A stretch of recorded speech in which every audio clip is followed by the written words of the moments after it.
Dice, este es el desafío que entiendo, nos cabe a todos, al igual que todas las cosas, nuestros niños. Pero este desafío, en particular, provoca con más fuerza y con mayores posibilidades de éxito a quienes tenemos el deber en ejercicio de la función que hemos elegido de buscar y encontrar las mejores alternativas que le garanticen a estos niños y niñas vivir en una familia propia. Bueno, y por último, yo quería leer una carta que había hecho hace tiempo, que se lo dediqué particularmente a mis padres biológicos, a mis padres también biológicos, y lo hice pensando en el grupo en el cual pertenezco. Carta de una hija adoptiva. Mi pasado es oscuro, lleno de obstáculos, y quien decidió jugar conmigo fue mi propia familia biológica. Me entregaban como muñeca de trapo a gente desconocida, y a su conveniencia extorsionaban a las familias que deseaban ser padres. Esta gente hoy en día sigue estando vigente con sus malas actitudes de siempre, exigiendo dinero a cambio de que otros eduquen a sus hijos, y luego cuando los quieren nos piden, muchas veces de mala manera o amenazando, si no me dan a mi hijo te denuncio por secuestro. Pero si son ellos quienes nos entregaban, nos usaban, nos mandaban a pedir en noches de eterno frío, en calles donde reina la burocracia, el peligro y amenaza la constante muerte y desolación. Esta gente sigue avanzando porque es derecho que los avala, como el famoso dicho, lo que prima es la sangre. Entonces esto da a entender que a lo único que le importa, digamos, es que no importa que el chico sea maltratado o abusado mientras pertenezca con su familia de origen. Entonces, yo un día fui esa niña y no quiero que nadie pase por lo mismo, porque si realmente hay derechos de niños, ¿cuándo se cumplieron? En mi caso y en el caso de muchos niños tardó años. Entonces esto da a entender que para la justicia hay cosas más importantes que hacer que sacar a un niño de la calle o hasta a veces de su propia familia. Aunque suena feo, pedí a Dios que me dé una familia verdadera, una mamá y un papá que me quieran, que me hagan conocer la palabra infancia, ya que jamás la tuve. Pero no reniego, ya soy una mujer y agradezco esta cruel vida que me tocó, porque de ello aprendí lo suficiente para saber distinguir lo bueno de lo malo. Ser astuta, no dejarme engañar y por sobre todo descubrí una palabra magnífica que muy pocos realizan, amar. Hoy tengo una familia maravillosa que jamás me hizo sentir lejana. Y lo otro tan solo fue un mal sueño que deseo que algún día desaparezca, que en la mente, tanto en mí como en la mente de muchos niños que están sufriendo o han sufrido. En todo por ejemplo, voy a contar una pequeña anécdota cuando yo estaba en la institución, donde los fines de semana mis padres adoptivos me venían a visitar, y me acuerdo que en la primera visita, lo primero que dije fue, a los chicos, ellos son mis papás. Y estaba orgullosa de decirlo. ¿Por qué? Porque hoy en día soy lo que soy gracias a los logros que ellos tuvieron como padres, porque me educaron, me dieron felicidad, me dijeron que la vida no me va a rendir y si me caigo volver a levantarme de nuevo y salir a luchar. Ser guerrera ante todo y nunca bajar los brazos, no tener miedo y que en la vida iba a conocer a mucha gente, pero tan solo yo tenía que saber discernir quién era bueno y quién era malo.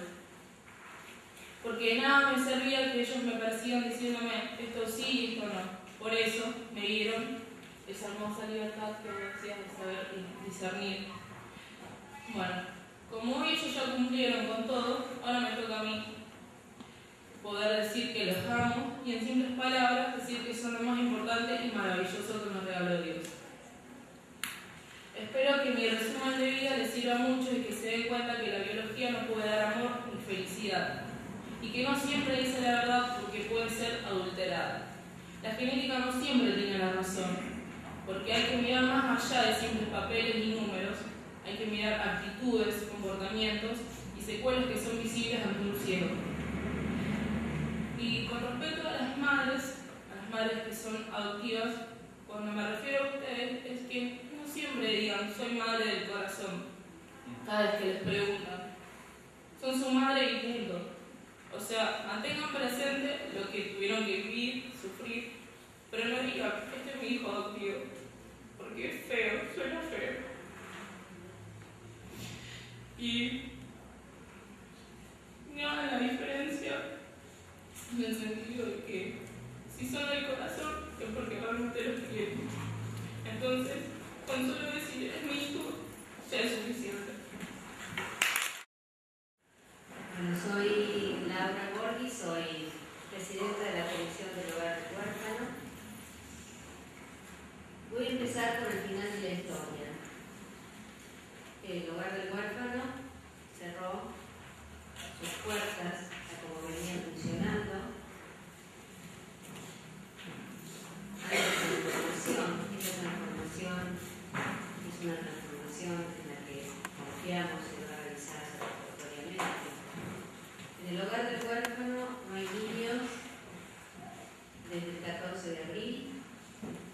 En el Hogar del Huérfano no hay huérfanos desde hace muchísimos años. En el Hogar del Huérfano tampoco hay damas. Hay mujeres comprometidas con una realidad social. Yo me acerqué al hogar por una cuestión voluntaria, diferente totalmente a los testimonios que acabamos de oír, en donde realmente fueron llevados a vivieron en ese hogar y realmente comprendo cuál es el sentimiento que pueden tener tanto antes como antes. Les decía que en el Hogar del Huérfano no hay damas, pero creo que en el colectivo imaginario pensar de que las damas son mujeres refinadas que solo se juntan a tomar el té y a hacer obras de caridad. Eso creo que, al menos para esas damas en ese momento, esas mujeres de Rosario desde hace 140 años, pienso que no era la esencia de esas mujeres, como tampoco es la de ahora. Aquellas damas fueron en un momento histórico de la Argentina el instrumento que la sociedad y el poder político utilizaron para sentar las bases a lo mejor de una ciudad que tenemos ahora. El ayer, el hoy, nuevos paradigmas, nuevas leyes, todo se transforma conforme un individuo y una sociedad se hace más humanista, va hacia estándares de humanidad. Esta transformación era necesaria y obligatoria y nosotras la estamos acompañando. La institución surgió para cubrir un espacio que en ese momento el Estado no cubría. El Estado, en pleno proceso de organización, tenía muchas familias en extrema pobreza, había una cantidad impresionante de inmigrantes, 6 millones de inmigrantes entraron entre 1831 y 1930. Bueno, y en ese caos institucional de una Argentina que se estaba formando, había muchísimos niños que nacían directamente para morir o que nacían para vivir en la indigencia. El 11 de noviembre de 1869 se sentaron las bases de lo que fue, hasta hace poco tiempo, el Hogar del Huérfano. Por entonces, como les decía, Rosario, y esto lo sabemos todos, y hay especialistas que han estudiado, no voy a andar en temas históricos, pero creo que es simplemente para contextualizarlo, ¿no? Rosario era un polo, era una de las ciudades portuarias más importantes y, como les dije, recibió muchísima cantidad de inmigrantes. Y esas prácticas culturales entre los inmigrantes constituyeron realmente la esencia de lo que hoy somos. Rosario es una ciudad especial. Rosario no tiene fundación. Creo que hay unas diferencias bastante significativas y creo que el hogar del huérfano surgió realmente por un grupo de mujeres comprometidas con lo que pasaba en ese momento. Uno de los conflictos fue el abandono de niñas y niños por parte de esas mujeres recién llegadas que no tenían una contención social para contener ese momento terrible que debe haber sido llegar con su hijo, probablemente enfermo.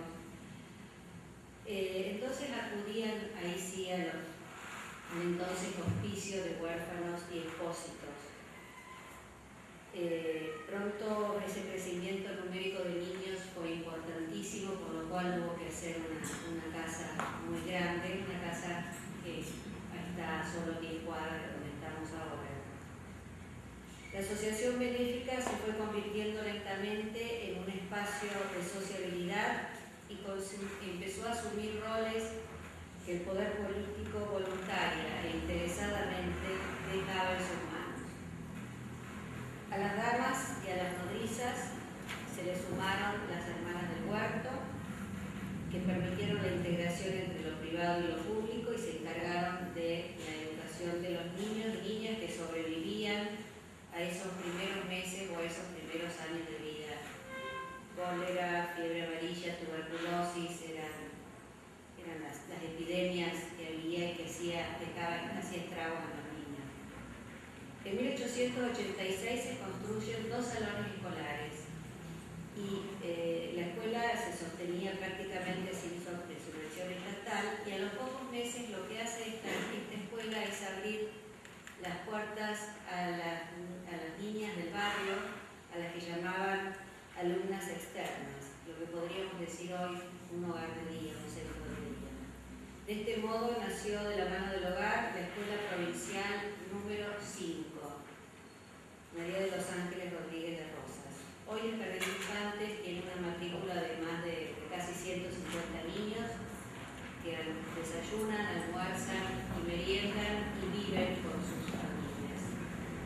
Lo que hace la institución es, lógicamente, apuntalar las necesidades que tienen esas familias. Entre las actividades que el Estado delegó en las damas de caridad figura la lactancia para mantener con vida a todos esos niños a cambio de una subvención mensual. Las damas entonces ¿qué hicieron? Contrataron numerosas amas de leche, pero la estrategia fue el llevar a los niños a las casas de las nodrizas y dejarlos durante meses hasta que el niño esté recuperado. Podemos pensar que en esa época ya se pensaban o las pensaban como familias solidarias. La memoria histórica del funcionamiento de la institución, el significado de la actuación pública, de la articulación de las mujeres, las nativas, las inmigrantes, todo esto está conservado en los registros del hogar y ayudan a entender el rol cultural y social que cumplió en la ciudad. Esos registros son, por supuesto, el ingreso y egreso de los niños, los libros de pago de las amas de leche, las actas del funcionamiento del hogar, la correspondencia privada y, sin duda, las más significativas, las señales. Las señales eran cartas o objetos que las madres de los inmigrantes y las madres de la ciudad o de la zona dejaban junto a sus hijos en el torno o en la puerta del hospicio. Dichas señales servirían para identificar y recuperar esos niños cuando mejoren la situación de esa familia. Es decir, que esas señales fueron documentos de identidad en espera. Cuando la señal está duplicada, significa que esa familia, esa mamá volvió a buscar a ese bebé o a ese niño. Cuando encontramos las dos partes de la medallita, o las dos partes de una esquela, o las dos partes de una pista. Esas señales son conservadas, por supuesto, y muy resguardadas en el hogar, en más o menos 30 cajas de lata de galletitas, y así se conservaron desde esa época hasta ahora. El hecho de figurar como huérfano no suponía que las criaturas estuvieran separadas para siempre del grupo familiar. Hay registros de tíos y de abuelos que vinieron a reclamar a las damas, a esos niños. Es decir, que las familias extendidas muchas veces se valieron de esas señales que dejaban los padres, probablemente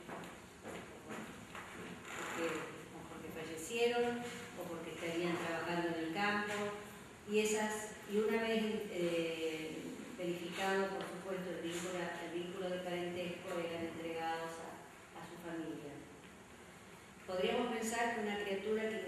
calidad de expósita era dada en adopción inmediatamente, pero no es así. Indudablemente debe haber sido mucho más complejo. La decisión de entregar un bebé en adopción se producía si se había dejado al niño sin señal en el entorno o si la señal decía específicamente que se autorizaba para dar en adopción. Hasta 1919, cuando se implementa la ley del patronato, la adopción se acordaba mediante un contrato entre las damas y los padres adoptivos. El mecanismo se iniciaba con una investigación de esa pareja, de su condición social, de su condición económica, de su condición moral. Y ese control del destino de los huérfanos y expósitos entregados en adopción, hay registros que llegan hasta la mayoría de edad. Los padres adoptivos estaban obligados a informar sobre la salud de los niños y no podían llevarlos fuera del país. Hay registros también de muchas adopciones, por supuesto, de las zonas de los alrededores de Rosario, de Maciel, de Castarañá, de Vagón Arriba. Los usos y costumbres que precedieron a la legislación y la ley del patronato luego, y llegando a la adopción en la actualidad, siempre la adopción ha estado ligada a la pobreza, a la exclusión y a la necesidad. En 142 años los cambios que debió afrontar el hogar han sido innumerables. La ley del patronato modificó sustancialmente la labor y el rol de esas damas. Por supuesto, la retirada de las hermanas, de las monjas del huerto también modificaron el funcionamiento, la cotidianidad del hogar. Los avatares económicos pusieron muchas veces a prueba el hogar y después acercándonos más a lo que es la realidad, y a eso me voy a apuntar ahora, en el último tiempo. El hogar de día, cuando a instancia de las autoridades se abrió hace unos años el hogar de día, se dio la difícil tarea de la convivencia entre el niño que vive en el hogar y el que se va todas las tardes después de hacer sus tareas, después de cenar, se va a su casa. Una difícil convivencia para los chicos. Y por supuesto los cambios que han devenido a partir de la ley 12.967. La transformación de la institución siempre respondió a los cambios de nuestra sociedad. Los hechos que deben servir para cambiar el rumbo, para avanzar en otro sentido y no persistir en estructuras que no son funcionales a la realidad social imperante. No comenzamos el proceso de cambio solo con una denuncia penal de abuso sexual. En la vida de las instituciones muchas veces hay hechos que aceleran las consecuencias, hechos obviamente dolorosísimos y que hubiésemos querido que no acontezcan. Pero quiero que los autores de esos hechos reciban una pena y que sea el juez que resuelva y que los responsables respondan, y por eso desde una primera instancia somos querellantes de la causa. El hogar fue un hogar privado que recibió fondos públicos, provinciales, porque desde la provincia se envían a niños y a niñas para institucionalizar. Hace un año había internado 80 niños y 80 niñas formaban parte del centro de día. El hogar no salió a buscar niños en familias o en calles rosarinas para alojar en sus centenarias paredes, y debe quedar claro que los niños que estuvieron a cargo,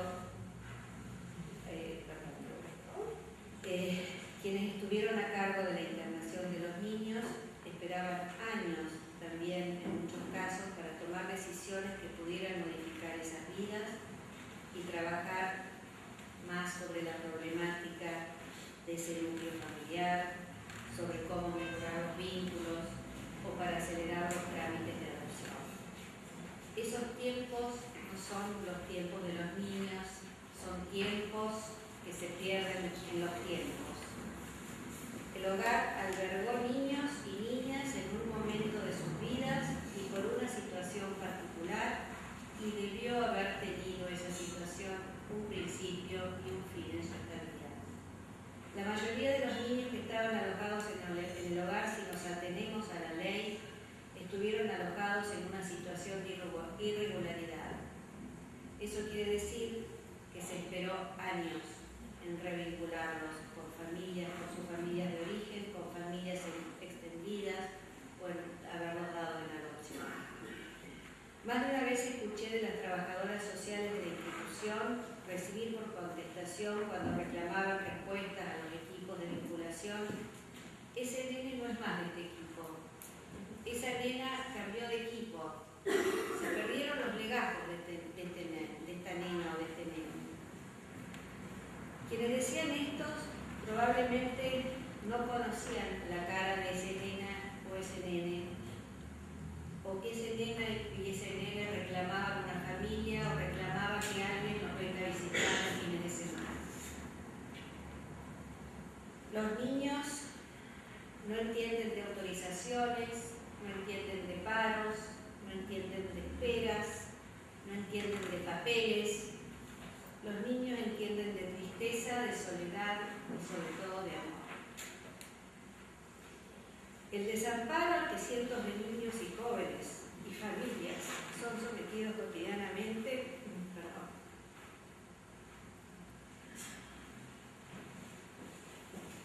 es un flagelo que debe combatirse. Y en ese combate quienes hacen algo por eliminarlo pueden equivocarse, y ese error no debe llevar a la defenestración del luchador, sino todo lo contrario, debe ser el puntapié para la transformación, la construcción colectiva y las nuevas alternativas. No porque el pasado fue mejor, ni mucho menos. La realidad nos ha superado y es un tiempo de transformación, no porque ese pasado haya sido malo tampoco. Pero lo que sí ha quedado demostrado es que un niño, lejos de una familia biológica o adoptiva, por más que sea alojado en la institución más ejemplar que pueda haber sobre la tierra, no crece dentro del ámbito natural y aumenta las posibilidades de convertirse en víctima de un sistema que lo tendrá como presa cautivo de la burocracia y del paso del tiempo, convirtiéndose de niños a jóvenes y de jóvenes a institucionalizados, discriminados y en riesgo para siempre. El Estado debe lograr contar con el apoyo de la comunidad, las sociedades civiles, las familias voluntarias, las fundaciones, las ONG, para colaborar con el desarrollo de los niños, niñas y adolescentes, pero sin confinamiento, al tiempo que es necesario fundamentalmente fortalecer a la familia como el lugar natural donde el niño debe dar sus primeros pasos en el camino de la socialización. En el hogar no hay más niños viviendo en sus paredes, entre sus paredes. Emergerá como una institución convocante, congregando a ellos, a quienes quieran aportar en la causa de la niñez y de la adolescencia.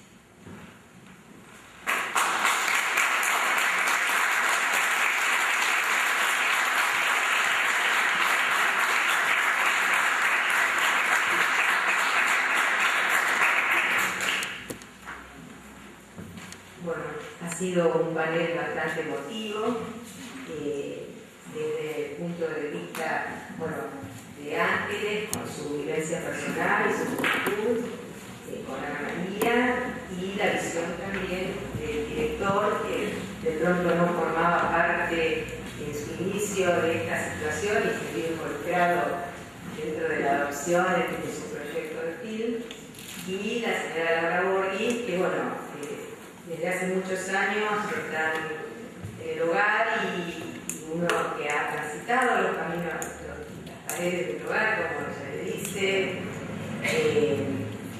Yo he visto cómo han trabajado, cómo se trabajó allí, y tengo otra visión totalmente distinta de lo que es la prensa amarillista con respecto al hogar huérfano. Entonces, no hago una defensa del hogar ni nada que se parezca, simplemente yo he sido voluntaria muchos años de silencio y no es la misma visión que tienen muchos de las personas que salen muchas veces en televisión haciendo o defenestrando al hogar. Lo que, bueno, si tienen preguntas, me las van pasando, me las vamos realizando a la gente del panel.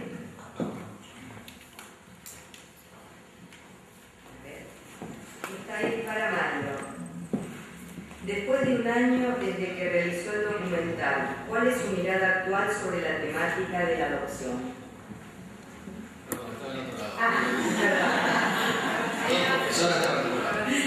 Después de un año desde que realizó el documental, ¿cuál es su mirada actual sobre la temática de la adopción?